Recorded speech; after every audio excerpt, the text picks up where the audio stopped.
Господин Калин, Вие сте организатор от българска страна на форума, посветен на трансгранично сътрудничество в автомобилно застраховане. Каква е целта на форума? Целта на форума е, тъй като има проблем в автомобилното застраховане, което касае българските застрахователни компании, съответно българските потребители на тази услуга, в частност и румънски застрахователни компании и потребители. На този форум да се събират експерти от двете страни и съответно експерти от други страни, които могат да бъдат полезни със своят опит и да се намери общо решение на проблемът, който съществува. Какви са вашите очаквания от конференцията?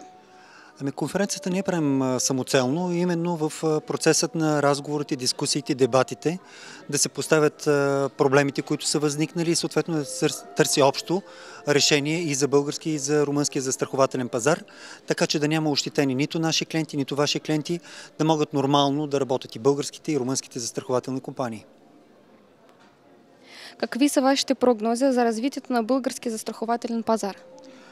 Българският застрахователен пазар, както всички финансови пазари в България и в Европа, бил то застрахователни, банкови, пенсионно-осигурителни, търпи доста загуби заради финансовата криза, която се разраства през последните 3 години. Но като цяло българският застрахователен пазар е стабилен. Надявам се, че всичко ще се овладее в следващите 12 месеца и от тук насетне само нагоре може да се развива българският застрахователен пазар. Надявам се все повече да се развиват и другите застрахователни продукти, а не акцентът да продължава да е автомобилното застраховане, който към момента формира 70% от общите приходи в застрахователния бизнес в България.